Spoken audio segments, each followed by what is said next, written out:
welcome to week 1, day 1 of Puppy Day School with No Bones About It. And I will be working momentarily with Chloe.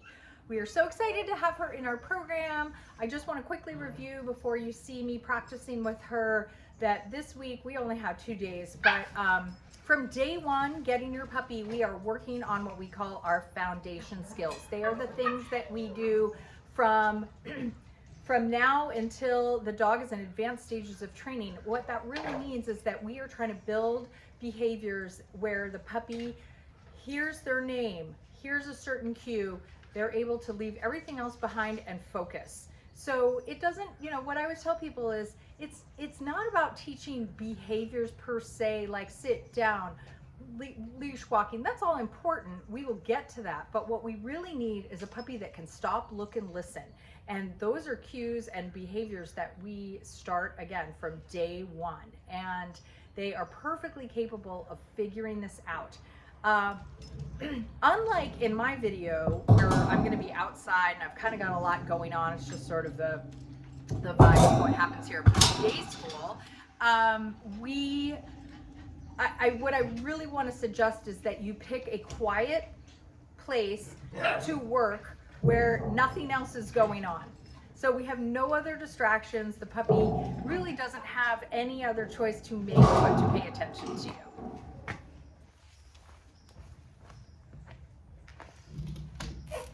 Okay, so here I am with Chloe, and I have her leash attached so that she does not just decide to walk away and do something else that she might find a little more exciting.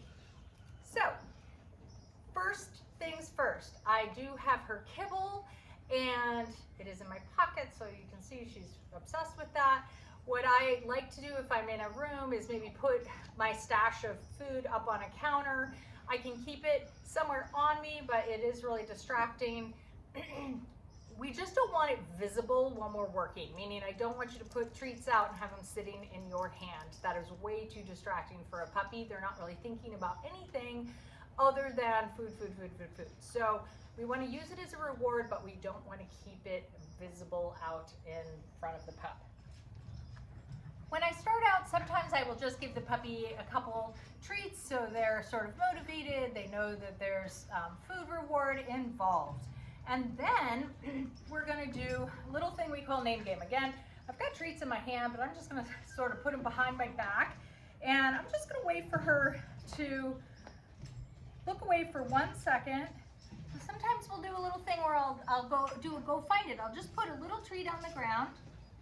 I'll point it out to her because she's not very good at figuring out where things are yet. Here, use your little sniffer. As soon as she finishes it, Chloe! Yes! And we use what we call our marker word, which is the word yes. It marks the exact moment the dog makes the right choice, which is looking at me, okay? So again, wait for her to just briefly get distracted. Chloe! Yes!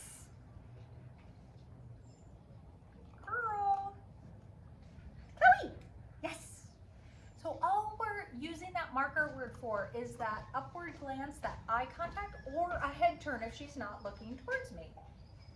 Good girl. Chloe. Yes. Good girl.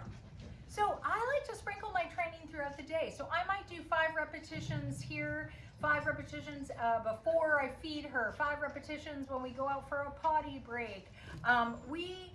This is not something at a puppy at 9 weeks old or 10 weeks old that I'm going to sit and do for 5 minutes in a row. It's way too long. So think more about just sprinkling repetitions throughout the day rather than like a block of training time.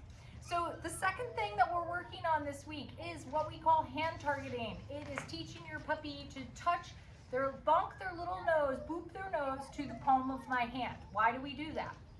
Because it's a fantastic way to focus your dog or refocus them from things that we do not want them obsessing about. So I'm on a walk, I see another dog, I see another person. It doesn't work well to say no, but I can get them to do something like hand targeting and give them an active behavior where they're really excited to focus and pay attention to me. Okay, so all I'm gonna do, touch, yes.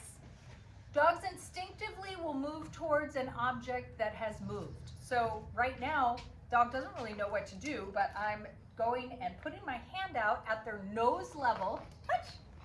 Yes. And as soon as her little nose boops my hand, she gets that marker word yes, and then the treat comes right in front of my target hand. Chloe! Yes! So I can do combination. She looked away. I went and said yes, then touch. Yes. Good girl. Good girl. Touch. Yes. Dogs catch on to this so quickly, and it's such an awesome behavior. Touch. Yes. That's a good girl. That's a good girl. So again, think more in the next couple days till next week about repetitions rather than blocks of time. Figure 5 to 10 repetitions of something sprinkled throughout your day. That's going to get a puppy that really learns that just interacting with you is rewarding and it's fun and it's not like you're just practicing in training time. All right? Chloe, come here. All right. We are so excited she's in our training program and we cannot wait to see how she develops over the next couple months, and we will see you guys next week. Bye. Ready? Say goodbye.